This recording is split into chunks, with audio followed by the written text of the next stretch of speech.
Well, roll up the sleeves because we are no longer in small sample size season for the NBA. Today, as of recording this, officially marks 4 weeks since the NBA regular season began, which means we have enough of a sample size. We know what it is now. And that's why we're going to tell you the Phoenix Suns are trash. No, I'm kidding. But we are going to dive into the Phoenix Suns, who gave us a little more information about Bradley Beal's injury and how long until he has his return. And we finally get to see the Phoenix Suns shine, pun intended, together, which we have yet to see. So we're going to talk about that. We're also going to talk about the in-season tournament, which is actually going on tonight as of recording this podcast, again, for transparency, but a little check-in to see what's going on, maybe grab the pulse of how we feel about it. And then obviously we'll wrap up with Ballin and Fallin and a little Immaculate Grid to have some fun. And I'm excited because I got a peek at it, and there is a college team as one of the columns. So, yeah. I was gonna say, as much as I know about the pros, like it's same deal with football. Like I know pros, I don't know college really at all. Like the big schools, and I watch March Madness, but yeah, I'm strictly prospect watching most of the time if I'm doing anything. And I think you'll be okay. I don't want to give too much away. I think you're going to be all right. We'll at least be able to get it. It's actually for, again, kind of giving away more. It's only for 2 teams because there's another column on the other side that is not team specific. So, okay, hopefully we can get that going. But let's talk about it. Bradley Beal out 2 to 3 weeks. We have yet to see Devin Booker, Kevin Durant, and Bradley Beal on the court together. Booker was also out a little bit with some injuries, which Kevin Durant was cooking. He still is cooking. Like probably an MVP, should be in the MVP conversation, if not already. Devin Booker's been doing good since he's been back as a point guard role. I was seeing Phoenix has scored 125.8 points per 100 possession when Booker is there. Book's averaging 28, almost 10 assists, and obviously Kevin Durant doing his thing as well. I also saw someone saying that Kevin Durant's defense is the best they've seen since his time with the Golden State Warriors, which is worth mentioning because we haven't seen that in a minute either.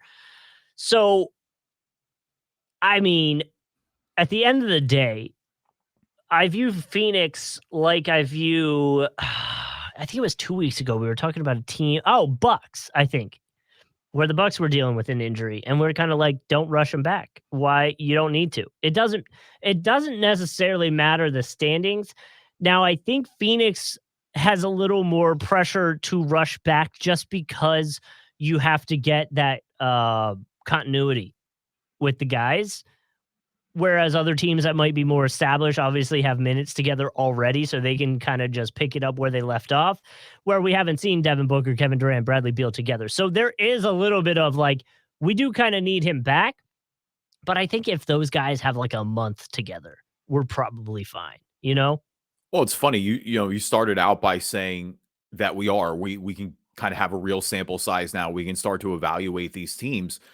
And it's funny, I kind of feel that way with almost every team except Phoenix. I feel like Phoenix is an enigma still because, like you said, these guys haven't played together. I mean, we got a brief taste of them in the preseason, but having played no meaningful minutes at this point, and you do start to creep into worry territory a little bit here, only because Bradley Beal, it looked like, was ready to debut, and then all of a sudden the rug gets pulled out, and it's 2 to 3 more weeks. And, this is a back injury. It is the type that could potentially linger a little bit. But it's tough to evaluate Phoenix. I mean, they're 7-6 right now. I think you spoke to, again, Kevin Durant's been phenomenal the last few weeks. Devin Booker has been great since coming back from injury. I think Booker, especially him picking up the point guard minutes a little bit more, is probably good for them long-term, just in terms of sheer versatility with their lineups. But the problem I have too is kind of where we were with Phoenix last year, is that they're just way too top heavy right now. Like they're needing these absolutely Herculean efforts from Kevin Durant and Devin Booker to win these games. I mean, their most impressive win recently was the one over Minnesota a few nights ago, 133 to 115. But I mean, they've really had to grind these last 2 out against the Jazz. Before that, losses to the Lakers, losses to the Thunder, an OT win against Chicago. So, I mean, look, I think Nurkic and Eubanks have been serviceable in the interior. That was one of their main questions. I think they've been good enough. But I mean, you're right. Until you get Bradley Beal back, it's just tough to have any true read on this team and really kind of evaluate whether, because I mean the potential is there if these guys are all playing together. I mean, to me, for Phoenix to crack into the top of the Western Conference, like they are one of those teams that is the wild card right now as we start to tier these teams out of who actually can win what and who can realistically challenge Denver in the West. But Yeah. it's very Clipper-esque in the sense where, it feels like the Clippers have all the tools, but we just haven't seen all their guys together, or at least in the past. That's kind of just how I feel now. Like, or if you want to do another Durant analogy, maybe go back to the Brooklyn Nets, where you haven't had the three of them play so far. Now, again, this is a 2 to 3 week injury per the reports right now. So yeah, maybe there's a chance that, we're getting closer to Christmas time and we see Bradley Beal suit up.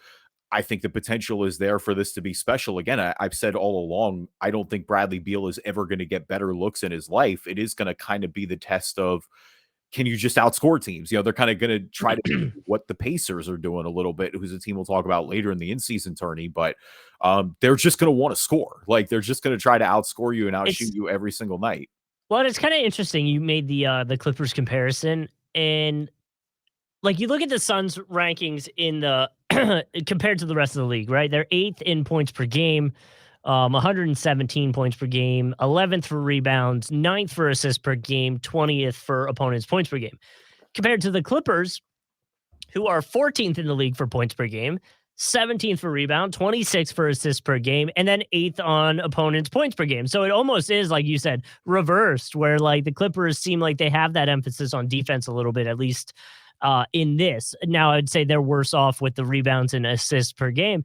But yeah, I mean, again, we can't, it just, they feel middle of the pack right now with 8th, 11th, 9th, and 20th in terms of the big stats compared to the rest of the league. But I think if you're Phoenix, you go, yeah, we're in the middle, and then we're about to add this offensive guy who we've seen on Washington and is what it is, but in theory is going to add a huge boost to that, not only from his ability to score, but the attention that he's going to require. It's going to give Book easier looks. It's going to give Durant easier looks.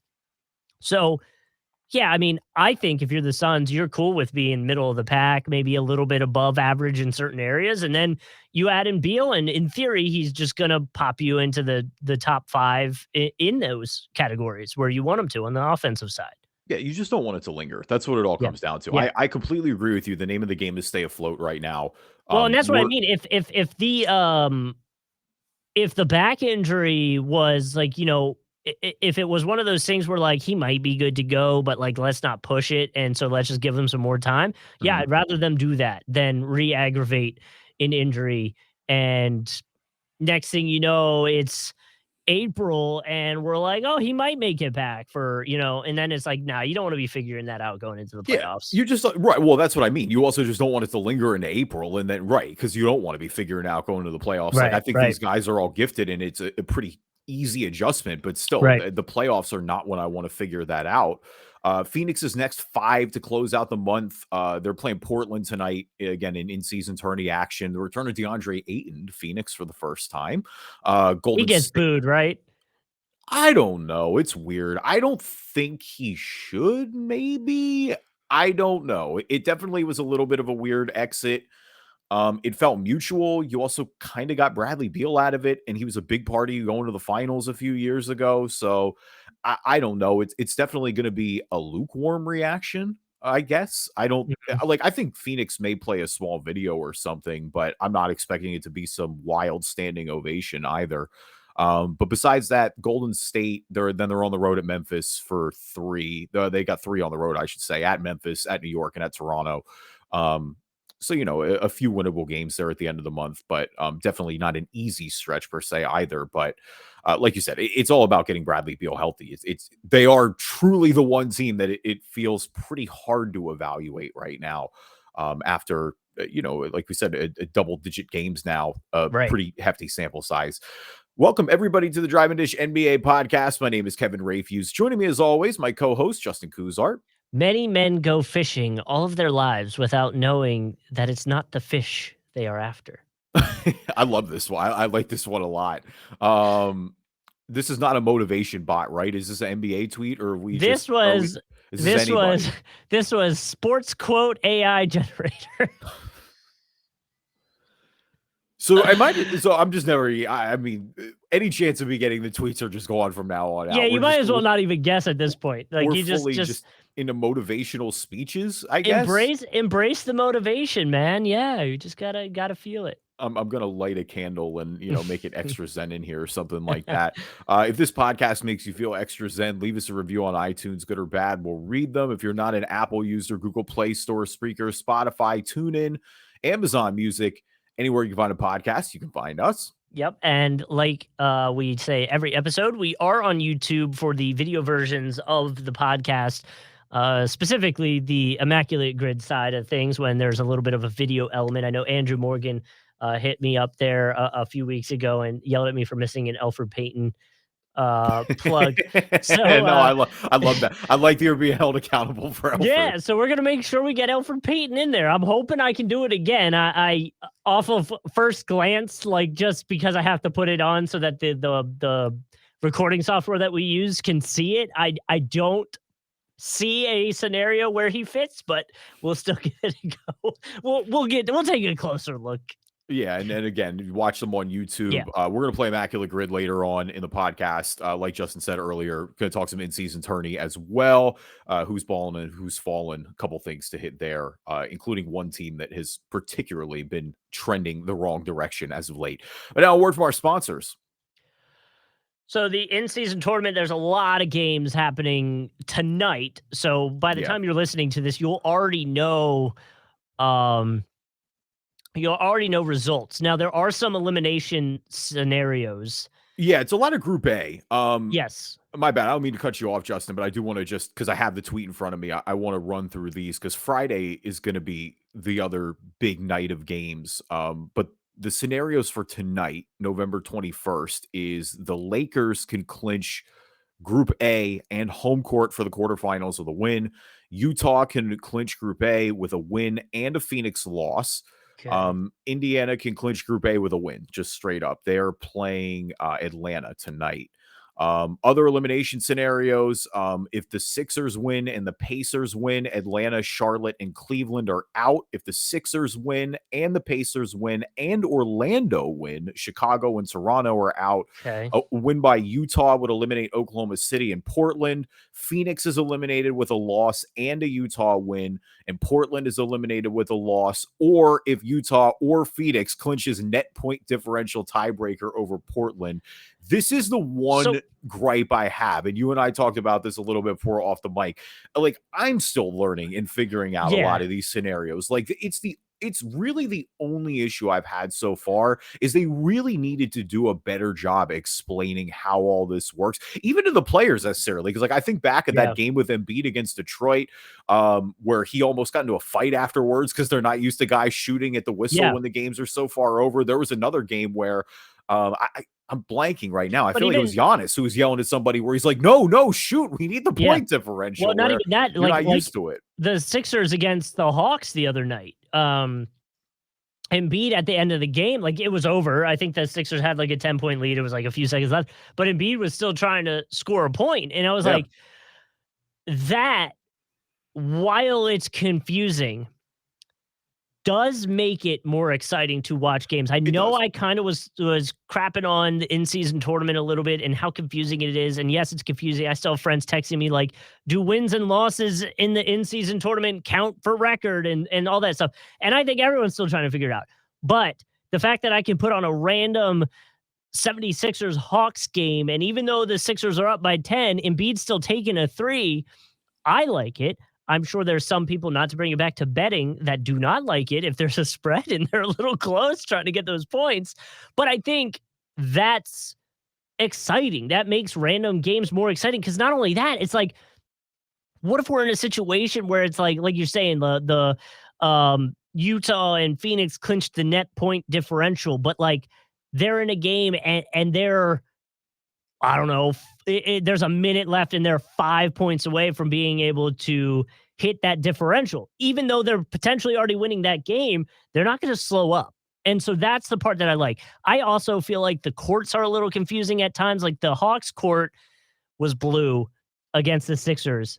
And I quite literally like 5 times thought the Sixers were playing at home. And it just really confused me for a little bit. But like I like the idea of different courts to establish like this is the in-season tournament game. Like this is different. This isn't just a normal regular game, which is fine, but I think they got to do some tweaks here and there. But as someone who was very against it like the second week of the season, I'm starting to come around a little bit more. Yeah, now that I'm glad we started with it being difficult Yeah. more to explain because otherwise I love it. Like I think this has been great. I think maybe next year you bump the start date back a little bit. Maybe you start Yeah. it, kind of later in November, go into early December. So it feels quote unquote like a more mid-season tournament. I guess the first round of group play games were a little odd, but I mean, otherwise, like I think it's been great. I want to hit all the points you talked about. I'm going to start with the courts just because that's been on everybody's Yeah. mind and what Twitter's Yeah. talking about. Honestly, the red ones are jarring. Like, there's no way around it. The red Yeah. ones are absolutely like they're a little tough to watch. Besides that, I like them a lot. All the I blue do too. variants, all the gray variants. Like, I really think they've done a good job. Even Phoenix had the purple one. I think more of these are good. I guess that's my theme of this is it's way more good than bad so far with the in-season tournament with the NBA. And we haven't really got to the super competitive parts yet, right? Like we're rounding out group play. We're seeing it start to heat up a little bit. I mean, we're going to get, you've had guys mentioning, multiple stars. I know Damian Lillard said something, but a few other guys have mentioned like, maybe for the stars, the money isn't as much of a factor, but for the two-way guys, like that 500 grand goes a long way.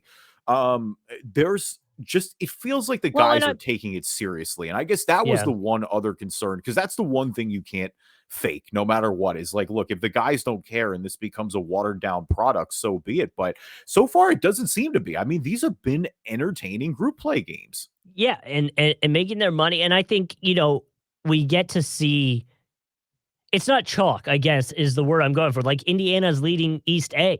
Yeah. And Hallie is, up for potential in-season tournament MVP candidate. Like Yep. it's exciting to see competition from teams or competitive play from teams that maybe we wouldn't be seeing it as much. And you still have your ones who aren't, but they're still putting out good product on the court when these games are happening. And I think that's the biggest part of it. So Yeah. I'm all about it. I'm definitely coming around to it. Obviously, I want to see where we are, and I think the knockout rounds start December 4th. So let's see when it starts getting real serious like that. But Yeah. for now, I'm about it. Well, so to round up where we're at, the Group A's will be going tonight. So in the West, like we said, Lakers are 3-0. They're in the driver's seat. Utah's 2-1. So it could come down to point differential for them, but they're still very much alive here. Mhm. Memphis is 0-3. They're done. Up in the Eastern Group A, again, we'll know the answers to this tonight. Indy's in the driver's seat. They Yep. can basically punch their own ticket. The Sixers are in a better place after beating Atlanta the other night. That was a must win. They have to beat Cleveland tonight, or it looks like they're going to kind of be out of it. Detroit's out of it at 0-3. In Group B in the East, the Bucks and the Heat are both 2-0. They're in the driver's seat. The Knicks are 1-1. The Wiz are out at 0-3. The Hornets are pretty much done at 1-2. In Group C in the East, the Celtics are 2-0. They're in the driver's seat. The Nets are 2-1. The Magic are 1-1. They play tonight. The Raptors and Bulls are 0-2. So the Bulls have to win or they're going to be out. And then the Western Conference in Group B's, the Pelicans and Denver are both tied atop at 2-1. Houston's 1-1. Dallas is 1-2. The Clippers are 1-2. So still pretty much up for grabs there. Group C, the Kings and Timberwolves controlling their groups right now, both at 2-0. The Warriors are 1-1. The Thunder are 1-2. The Spurs are 0-3. So the Spurs are pretty much done here. But yeah, like you said, definitely a little more. The parity can be intriguing, like you said, a little bit, like we said, an early or just teams that's, maybe start hot early and may not linger the whole season. But, again, we talk about the playoffs being hot at the right time. This is a situation where that maybe could pay off. Excited to see them start to go in elimination and, really start to fill this bracket out. Once the bracket's filled out, we're out of group play. Obviously, it'll be a lot easier. But Like you said, a lot more good than bad so Mhm. far with the NBA in-season tournament. And I think it's only going to get better. Like, I think fans are really going to come around on this product.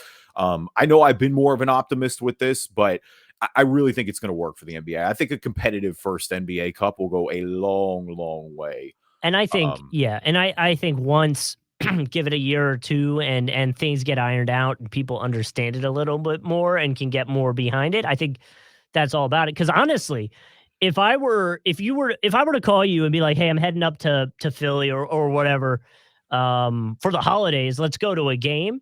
And you're like, "Cool, we can go to this one or one that's an in-season tournament game." Like, right off the rip, be like, "I'd rather go to that one. Let's go to that. yeah. That's gonna be more competition, more competitive. We'll probably see a little more electricity," you know? Like, I would pick that over a regular game, which maybe the NBA knows is a thing, and then you start charging more for those tickets, and money talks, you know? Yeah, no, So absolutely. All right, who's balling, who's falling? Our NBA version of the stock market. We always like to start with the good before the bad. So balling for me this week, I'm going to go to South Beach, and Bam Adebayo is balling. The Heat overall won 7 of their last 8 after starting the season 1-4, but Bam on the offensive end has just really turned it up this year. Just been a double machine during that stretch.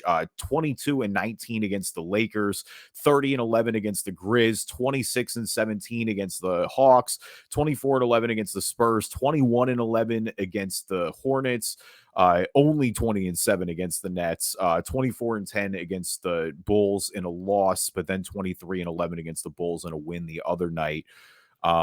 Just, I mean, again, the fact that they're able to reliably get 20 plus points out of him a night. Like, we already know what he brings to this team defensively, what he does on the intangible front. But if he becomes a bona fide true offensive threat the way he's been, mhm. yeah, Miami's right there. It's like, look out, they're doing it again. Like, that is a major, boon for them if he truly is a offensive 2 alongside Jimmy Butler. Well, that changes what the Heat have to do, right? If those guys are clicking and rolling, then the Miami Heat from teams that might be starting to blow it up and might have players available at the trade deadline, you don't have to swing for a big move, but like, and we've already talked about this. I think we mentioned it last episode, but a guy like Alex Caruso, who they've already been linked to trying to talk to, maybe makes more sense. Go grab somebody that kind of can fit in with the system and help provide a little bit of a boost, but you don't necessarily need it from the scoring side. You've got guys that can handle that and are reliable on that end.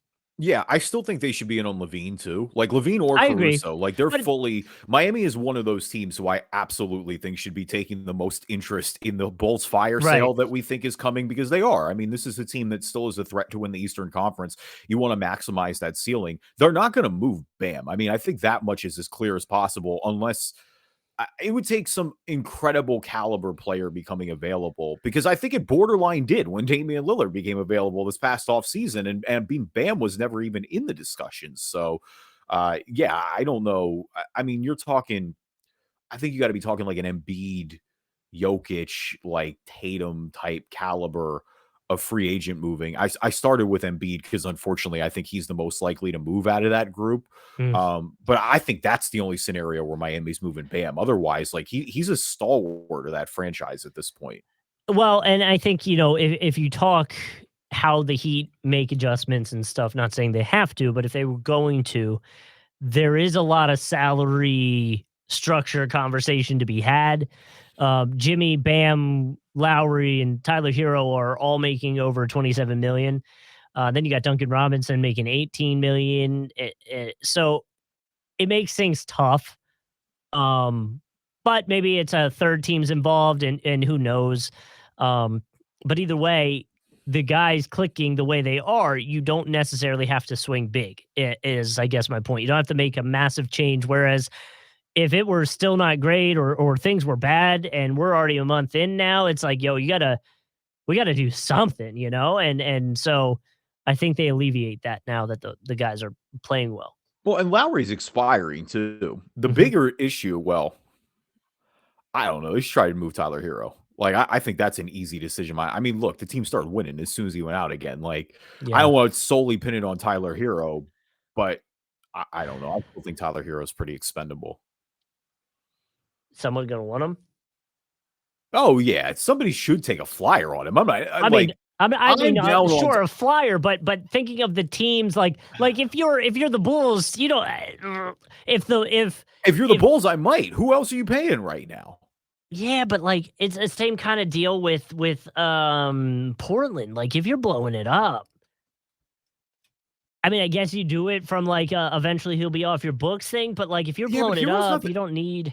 Yeah, but Hero's the type of player you can still blow it up and get if you get a bunch of picks back too, you can still blow it up and have a young player that maybe other teams would want. I mean, Hero's a little different because he's got the contract. Like if he didn't have the contract, I would still say absolutely a lot of teams should be taking a flyer on him. I don't think Tyler Hero's bad. I just think he's expendable. Like I like, it sounds cold, but it's like I just watched them make the finals without him last year. Yeah. Like I think if there's an opportunity to make a meaningful upgrade, especially on the defensive front, like, yeah, if I can pry it, if Hero for Caruso, as crazy as that sounds, like, I don't think that's that nuts. I'll just leave it at that, I guess. Caruso's salary is $9.5 million.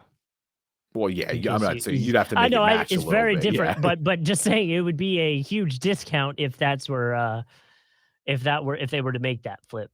I don't know, man. I mean, Duncan Robinson was killing their books too, but he's been back in the rotation and playing well recently. So that's the thing. He's still overpaid for sure in terms of what he's making on that roster, but at least he's giving you something. Yeah.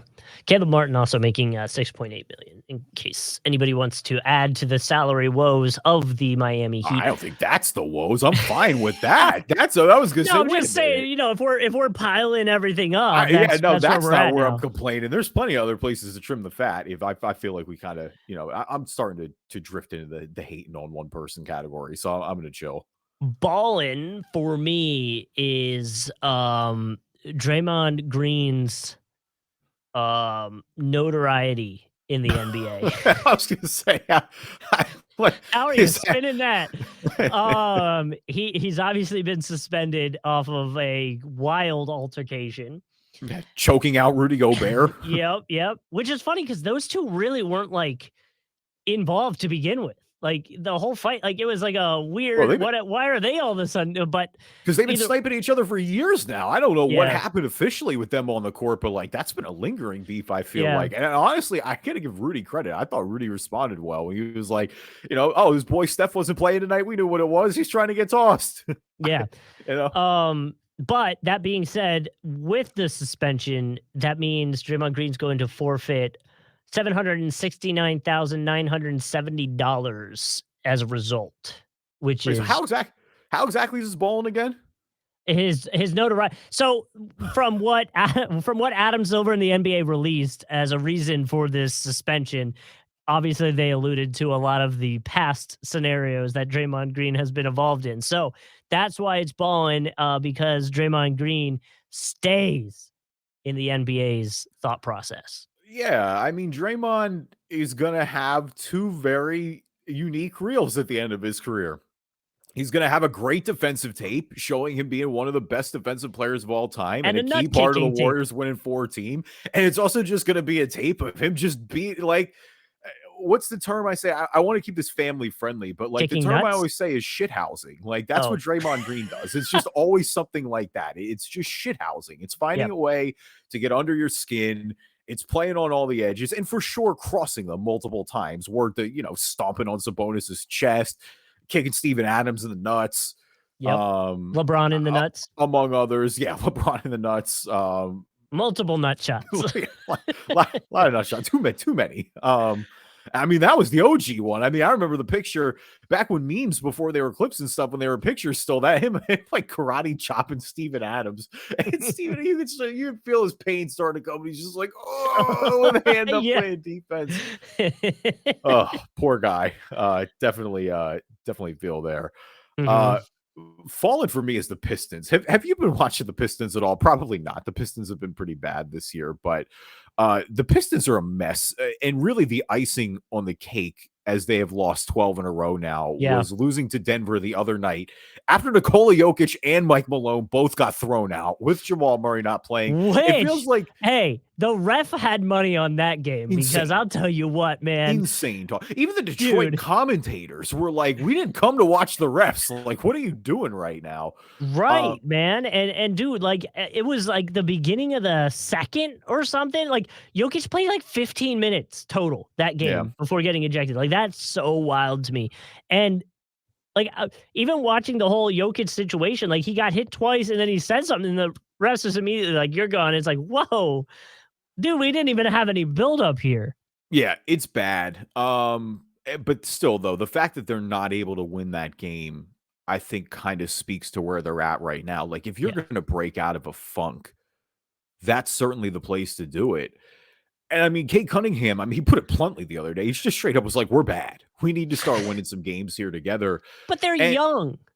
but they are young, but it is a point. And I know this is going to sound like a hypocrite coming from me, because I did reach this point in 2015 too with the Sixers, was where it's like there is a balance between it being young and winning between your young guys, and it just being absolutely miserable at the same time, and like not really building habits. I mean, there have been bright spots on this team, particularly Osar Thompson. I mean, he is like his rebounding from the guard position is straight up historic right now. He's been a freak defensively on that end. I mean, Killian Hayes has shined. Cade Cunningham is back and healthy. More importantly, I think that's been the big thing to watch too this year. I guess that was their bigger story, but yeah, there's not a lot else there to be inspired about. Their center positions have been rough. Wiseman, it just looks completely unplayable at this point. I know it was a flyer, but it is what it is. Kind of same deal. Isaiah Stewart is who he is at this point. Marvin Bagley is who he is at this point. Really, the one thing I think they for sure need to kind of figure out what they're doing with is Jaden Ivey. Like they bounced him kind of in and out of the starting lineup. They took him number 5 overall here a few years ago. He's one of the guys on that lineup that you think still has a bit of upside. And I don't know. It feels like they're not even trying to see what they have there, which is you're in a position where you should be trying to see what you have with everybody. But yeah, I don't know. I mean, you're paying Monty a lot of money too. And that's the other reality. I mean, Monty Williams is I don't know if Mike Malone just jumped in with the most recent extension, but Monty's the most expensive coach in the league right now. You're just not like it's one thing to be young, it's another thing to just be bad. And I think Cade is right. This team is bad right now.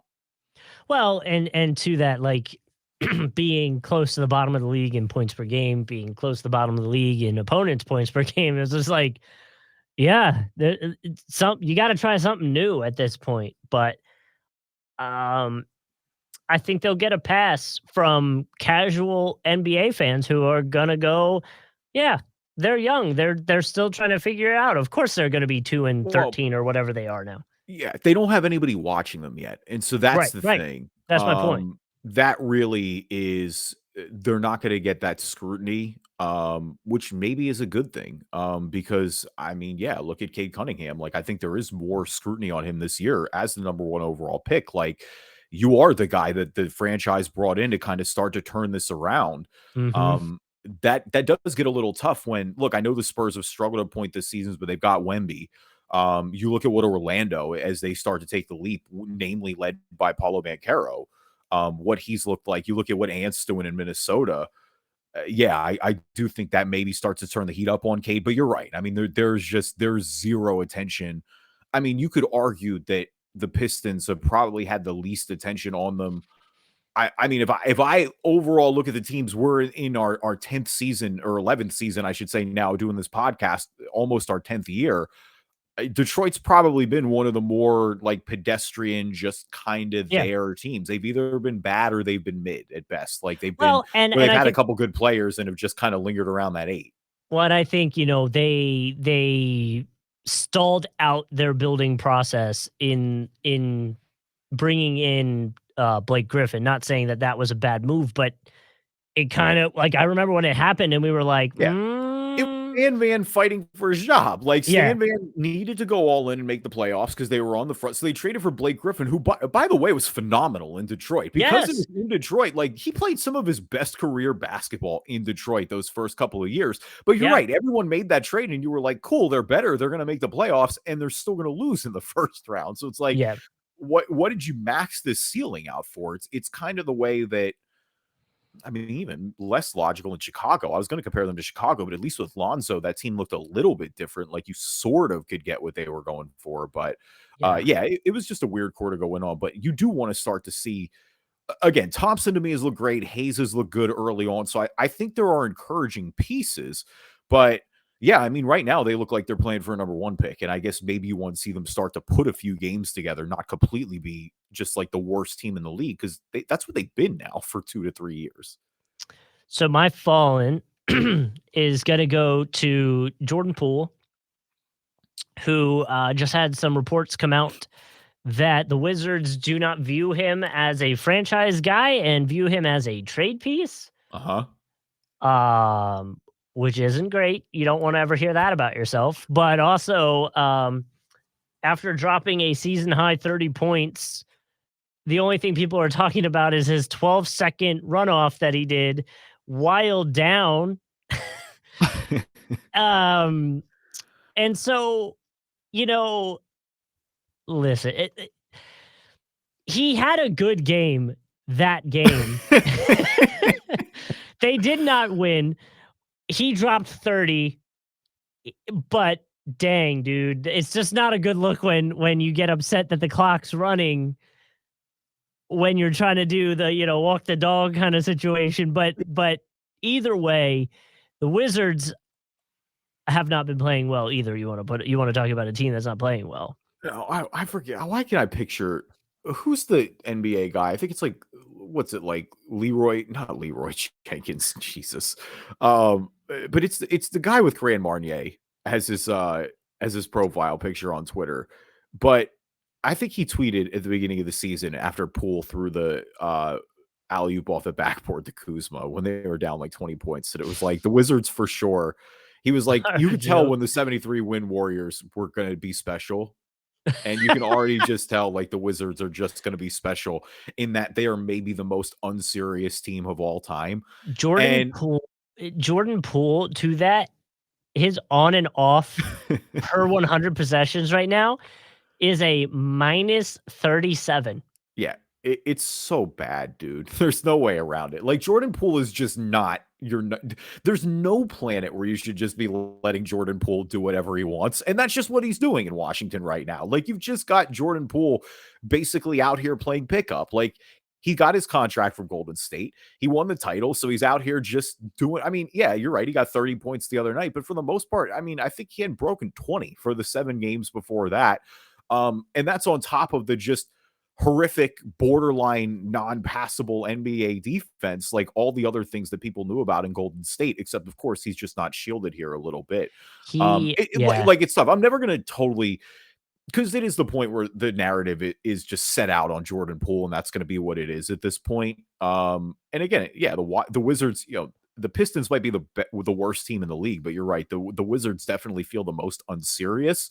They're playing for picks, maybe a contender. So, because like at the end of the day, Jordan Poole was a major part of them winning the title a few years ago. Like, you cannot take that away.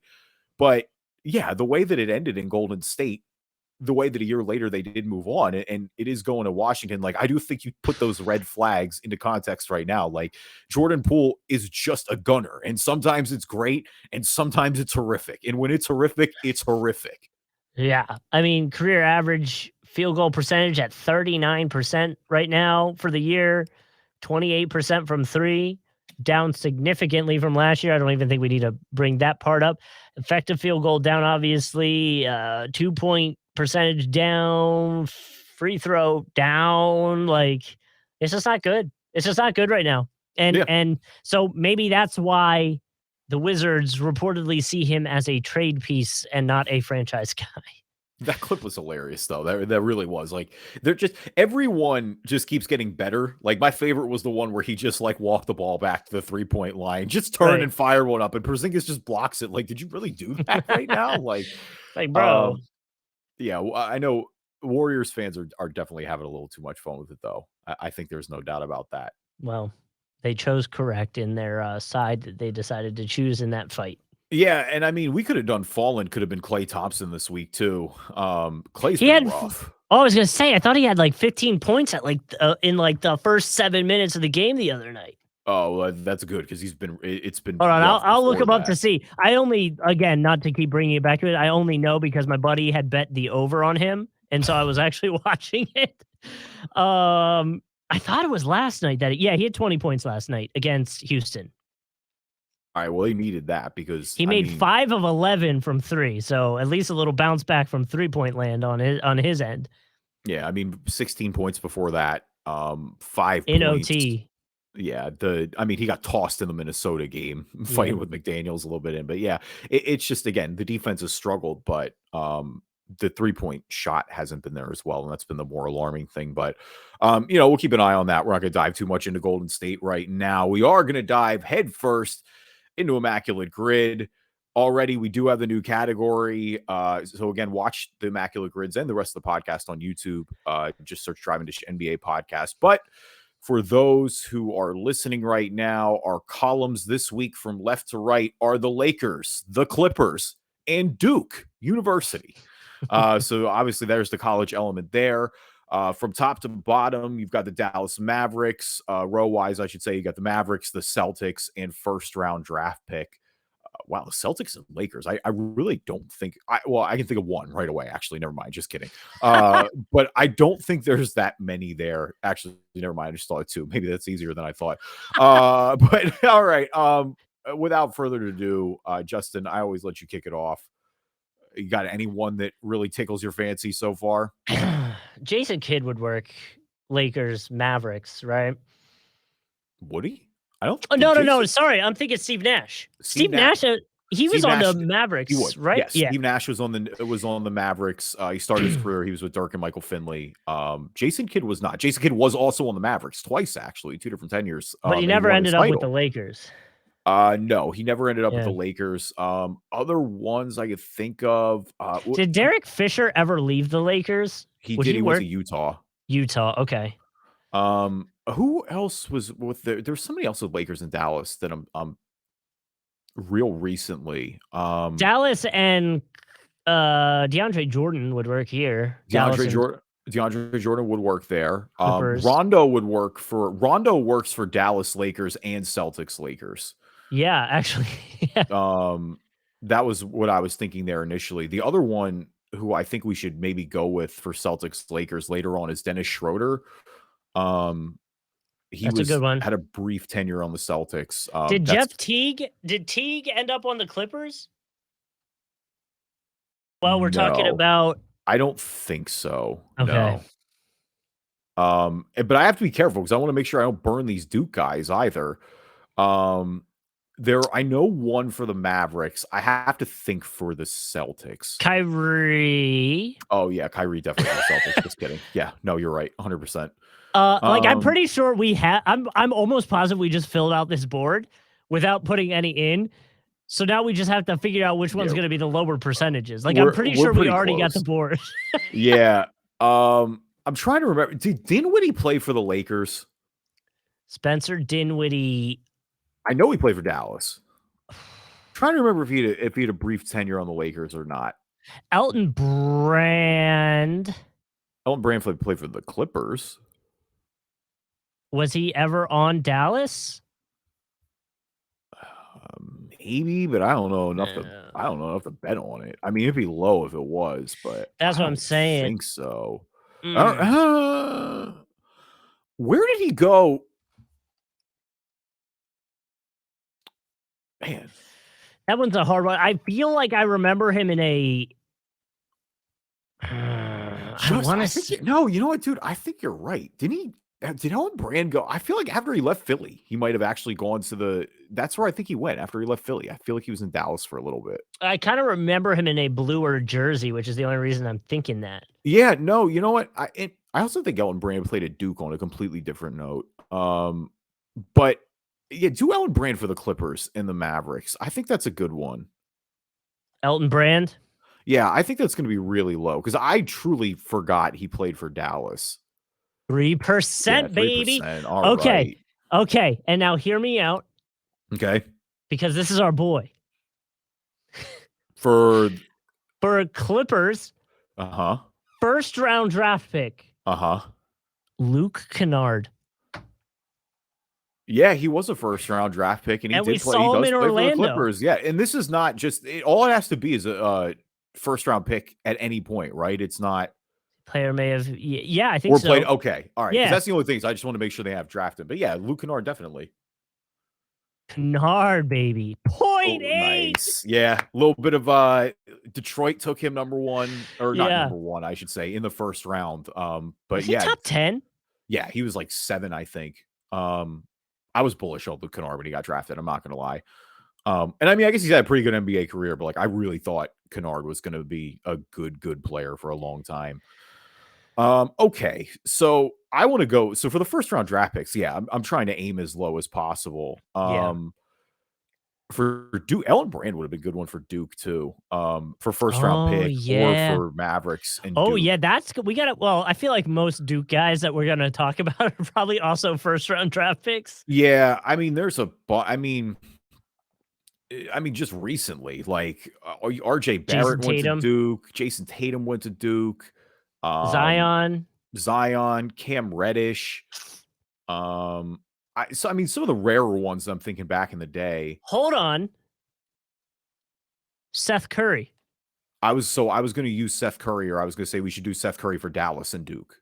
Dallas and Duke, yeah. Yeah, because I don't think Seth wasn't a first round pick. Like I'm 100% about that. No, but he's on Dallas right now because of that video. He will work for Dallas and Duke, and I'm down for that. He will 100% work there. 14% is kind of surprising. Yeah, I mean, he was. Yeah, I guess he was known for playing at Duke. And I can't think of any other. I mean, Elton Brand. Yeah, I'm trying to think of other Dallas Duke players off the top of my mind. I can't. JJ Redick didn't play there. You know who else? Grayson Allen, someone we haven't mentioned. Yeah, Grayson Allen. He was at Duke, but he was never on Mavericks or Celtics. But he would fit as a first round draft pick Duke, right? He went first round. He did. I'm even trying to go older. So like the older ones that I'm thinking are like Jason Williams or like Jay Williams, I guess, the one who got injured in the motorcycle accident. Unfortunately, but he's a Duke legend. Like he was phenomenal in college. I think he went 2 overall. Yeah. Another one that we used recently for a role player, but he was definitely a first rounder who went to Duke was Shane Battier. Shane Battier went to Duke 100%. Shane Battier. He never was on Celtics. No, but he went he went first round. Yeah, was he on the Lakers? I don't think so. He was on Miami. He got drafted by the Grizz, and then I know he was on Houston. Shane Battier. Because he played with Artest and them. I don't think he ever got out to LA. If he did, it would be really, really late. But I'm not willing to put enough on it. I kind of want to use I either want to use Battier or Jay Williams for the first round draft pick. Let's do Jay Williams since we haven't done down here. Yeah, we did Battier the other week. So just because I think he just had 20. Yeah, because okay. You think that's right? Well, the year is throwing me off a little bit. I don't want to cheat, but like just because I know, because like his name is Jason. Okay, and well, let's try Jason. But like I don't. No, it's Jay, dude. It's right. He only played 1 year. Okay. You want me to do it? Yeah, for sure. Okay. Good call. Doesn't even get him. Give him a shot. He's on TV. Like it's like he made the all rookie team. Like he might have actually like that. It was a tragedy. He got injured in the it was a motorcycle accident. Like it was he barely survived. But yeah, absolute Duke legend. Like one of the first college basketball players I really remember watching. Played 1 season with the Bulls and then never played again. Okay. For Lakers, Dallas. Uh-huh. You can say no if you don't think it's right, but I'm fairly confident in Lamar Odom. Oh, no, that's definitely right. I'm down with that. Okay. Yeah, Okay. no, it's not. I'm very confident. Lamar Odom definitely played in Dallas. I didn't feel so confident about Dallas, but I kind of No, remember him yeah, being there. Lakers are easy. I mean, he won a bunch of championships with the Lakers. He would have worked for Clippers. Yeah, nice, 3%. He would have worked for Clippers in Dallas too. Oh yeah. Yeah. Yeah, didn't even think of that. So that's Well, a good we one. All did right, good then. That's a good line. all So right. we So to still reset, need yeah, go ahead. my God, forgive me. So I'm going to reset for the podcast listeners. As we're playing Immaculate Grid right now, for Lakers and Mavericks, we've completed the Mavericks row actually. For Lakers and Mavericks, we got Lamar Odom. For Mavericks and Clippers, we got Elton Brand, and for Clippers and Duke, we got Seth Curry. For first round draft pick for the Clippers, we have Luke Kennard. For Duke, we have Jay Williams. We still need first round pick for the Lakers, and we got to do the Celtics row. So Celtics, Lakers, Celtics, Clippers, and Celtics, Duke. Which we know we have Kyrie Irving in our back pocket if we want to do Yes, that. for Duke. Let's do. I don't want to do Rondo. I think Rondo's going to be high. If we're going to do Lakers and Celtics, I'd rather do Dennis Schroeder. We could do Rondo for Clippers too, right? No, I don't think Rondo played for the Clippers. No? Okay. No, I don't remember. Rondo's been on a lot of teams, but He has been. not Clippers. Okay. Celtics and Duke. I'm trying to think of somebody else. Any of the big men on the Celtics side of things? Who they have as their center? When recently? No, before. It was Allen who? There was someone else. I can like picture him. You're not talking about Time Lord, right? No, maybe I'm thinking of one of the Plumleys. The Plumleys did go to Duke. I know, but I don't think they were ever on the Celtics. Maybe I'm just. No, they've been so many places too. I can't really remember. Do either of the Morris twins work? Because I know Clippers and Morris. No, the Morris twins played at yeah, not my bad. I'm thinking of Duke. The Morris twins played at Kansas, but Marcus works for Celtics and Clippers for sure. Yeah, because Marcus was on one of the playoff teams in Boston, and then he was just on the Clippers now before he got traded to Philly. Yeah, so we can do Morris. Do we feel like we can go deeper? I do. I'm just trying to think. I'm thinking. I feel like there is. I mean, these are all good guesses. Like, yeah, we could clear this right now. Yeah. Schroeder is who I feel the most confident on being the lowest right now. Okay. Full disclosure for Celtics and Duke, I'm stumped beyond Kyrie. Like, I'm trying to run him real quick, but nothing is clicking with me right now. Like, I don't know if Christian Laettner ever played there. I don't know enough about his pro career. Grant Hill didn't play in Boston. Yeah, we said Tatum, right? We already said Tatum, right? But with Duke. Yeah. Oh, yeah. We could do Tatum with Duke too. You're right. That's gonna be so high. I think Kyrie will be smaller than Tatum.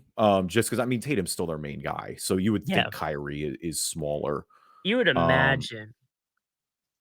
All right. So what do we want to do here? Do we want to do do we want to do Schroeder for Lakers and Celtics, or because I think he'll be lower than Rondo. Okay. Rondo, I think will be the highest. Okay, so let's do Dennis Schroeder. 6%. Nice. Wow. Okay. And then that was lower than I expected. I agree. So then do you want to go Kyrie for Duke Celtics? Yeah, I think he'll be lower than Tatum. Okay. And I just don't have anybody better. Yeah, no one's popping in my mind. 16% is pretty low. Okay. All right. 16% is pretty low. I can live with that. All right. So first round draft pick Lakers is, we've got a slew of picks. A zillion. At this point, you're going for rarity. The bum feels harsh, but the I mean, the bust that everybody's going to think of that I know played for the Lakers, or at least for sure. I know Kwame Brown did at one point. Yeah. I'm cool with that. What about Roy Hibbert? You think people was he a first rounder? I think he played. Did he play for the Lakers? I guess he did. Did he sign the? He did. Remember, wasn't he the one that? No. Am I? Do I have the wrong person? The guy that came from the Lakers, he messed up his knee bowling on the Sixers. No, that was Bynum, dude. Bynum. That's. I think Roy Hibbert did play for the Lakers though. Like I don't know why. I don't know why I thought he signed like Mozgov did right away. Oh yeah, Mozgov. Oh my gosh. Roy Hibbert was he a first round pick? I don't know. I literally don't know. Has to be, right? You would imagine, right? Oh man, I mean, because he was a stud at Georgetown. Yeah, he has to be a first rounder. There's no way he could have been that good at college and not been a first rounder. And he'll be like 0.1% with the Lakers. I know. I just want to put him there because I'm petty still about the Sixers situation. Well, his iconic. Why he didn't do anything to the Sixers? No. Sorry, the Bynum. Sorry, I'm still on Bynum. Oh, I don't even remember Bynum was a first, and Bynum will be higher anyway. Hibbert's going to be like 0.1% if you get Hibbert, like maybe even lower, dude. He works. Are we? I think he works for the Lakers. Yeah, he's definitely. It was. Well, no, I know, but do we feel confident enough about the first round draft pick to do it? Oh yeah, for sure. He was too good at Georgetown to not be. Like I don't know where. I feel like he was like a mid somewhere, like maybe like a mid to high 20s type deal, but I don't think he slipped to the second round. That would have been egregious. Okay. Like I don't even watch college, and I remember Roy Hibbert playing at Georgetown. Roy Hibbert, go for it. Oh yeah. Oh, nice. 0.04. Wow. That's what I'm talking about, Justin. Wow. Because he's not even like he's associated with Indy. Like that's the thing. He's not even. Yeah, first round picks when it doesn't have to be drafted by the team. Like, yeah, you can get really weird. You got everybody here. Yeah. So last one is Clippers and Celtics. Do we just want to round it out with Marcus Morris is the one I can think of. Gallo never suited up. So that's the thing is Danilo Gallinari would have worked, but I don't think he suited up for Boston. Blake Griffin would work. We already mentioned him in the podcast. He would for sure. We did mention him. I'd be fine closing out that way. Paul Pierce, would he work too? Yeah, he would. Paul Pierce would work. Yeah, he ended his last season was with Clippers. Yeah. All right. So now we just have to think of which one's going to be the lowest. Marcus Morris, Paul Pierce, and Blake Griffin. I mean, Blake was the most recent, and Blake was really good in the Clippers. So I'm inclined to not put him. I'm inclined to either do because Pierce is the opposite, but I don't think people remember Pierce playing for the Clippers. I feel like they definitely remember him with Brooklyn, maybe with Washington because he had a winner there in the playoffs. But Marcus Morris was also very recent. But I'm always inclined to go role players. I guess that's my point. Yeah. For just our rarity score. Like I think. Kendrick Perkins? No. I get him and Kendrick Perkins mixed up a lot. Perk definitely played for the Celtics. I don't remember if he played for the Clippers, but he definitely played for the Celtics. No, it's not him. Big man, bigger dude. Oh, Big Baby Davis. Yes. Yeah, Glenn Davis. No, that's not who I was thinking of. Oh, well, he definitely works there for sure. Who's that? But he also job my memory. He works there though. I was thinking of I want to say his name's Brandon. Brandon Knight. No, Bass? Does that sound right? Brandon Bass does work there, I think. Brandon Bass does work there. I think that's who I'm thinking of. Random. I like it. Brandon Bass, wow, that's going to be way rarer than Marcus Morris. But he was around the same time as Perk, right? Because I feel like they got into a fight. I feel like they may have overlapped on the Celtics for sure. I want to Google Kendrick. That's who we got to guess, though. Brandon Bass is a great guess. Like, that's going to be super low, and it works. Like, I'm very positive that works. Okay, well, I don't want to look this up without... Okay, Brandon Bass? Yeah, for sure. Close out. That'll definitely be lower. That's huge. Oh, yeah. The point, like, whoa, yeah. 46. You see what is going on. All right, so let's see. Wow, only 11 options for Mavericks and Duke. All right, so let's scroll down and see who our highest. We'll recap ours in a sec, but so the highest for everybody, for Lakers and Blake Mavericks, Griffin, it would have been okay. Steve Nash, who we mentioned. For Yeah. Clippers and Mavs, DeAndre Jordan, same deal. For Mavs and Duke, Kyrie Irving also would have worked there, so that does make sense. For Celtics and Lakers, Shaq. That's right, Shaq. That does work. The big Shamrock. For Clippers and Celtics, a guy we talked about, Blake Griffin. For Duke and Celtics, Jason Tatum. For first round draft pick in Duke, it was Zion Williamson. For first round draft pick in the Clippers, it was also Blake Griffin. And for first round draft pick in the Lakers, Kobe Bryant. So maybe not a ton of surprises there on that front. Do you mind closing out? I'll recap ours one last time because we smoked this 46 rarity score. And so to recap our grid, we got for Lakers and Mavs, Lamar Odom. For Clippers and Mavs, Elton Brand. For Mavs and Duke, Seth Curry. For Celtics and Lakers, Dennis Schroeder. For Celtics and Clippers, Brandon Bass, 0.5%. Great work, Justin. For Celtics and Duke, Kyrie Irving. Go ahead. What were you say? I think he was also on the Lakers. He might have been, truly. There's a picture of him when I looked him up. For first round draft pick in Duke, Jay Williams. For first round draft pick in the Clippers, Luke Kennard. For first round draft pick in the Lakers, Roy Hibbert, coming in at the lowest, 0.04%. Our highest this week was Kyrie Irving with the Celtics and Duke, followed by Seth Curry at Duke and the Mavericks for 14%. So yeah, really fine work. I mean, nothing to complain about there. That was I mean, we could have I think we could have banged that out a lot quicker, but man, I'm really happy with our first round pick scores. That was really good. I'm trying to figure out if the reason I have Kendrick Perkins and Brandon Bass tied together is from like a random fight. And I've drilled it down to Kendrick Perkins getting suspended for one game after a Friday loss. He was kicked out of the game in the first quarter, but he fouled Tyreke Evans. And I don't know how Brandon Bass is involved, but when I looked him up, I think it might be. I'm impressed you remember that. Like it always is interesting so what comes up and what pops up. I so vividly remember that fight. Yeah, I mean, it's always interesting which NBA memories stick with you, but yeah, maybe this podcast will stick with you. Thank you, everybody, for listening to this episode of the Drive and Dish NBA podcast. Appreciate you guys as always. Leave us a review on iTunes, good or bad. We'll read them on the podcast. If you're not an Apple user, Google Play Store, Spreaker, Spotify, TuneIn, Amazon Music. We probably should have said this at some point at the beginning of the podcast, but also happy Thanksgiving to everyone. We are thankful for everybody tuning in. That will have passed by the time you either hear this episode or you're just on to the next for some reason. But thank you guys again. We appreciate everybody. Yep. And find us on YouTube. You can watch a video version of us absolutely destroy the Immaculate Grid. And subscribe there. You'll know when new episodes are coming out.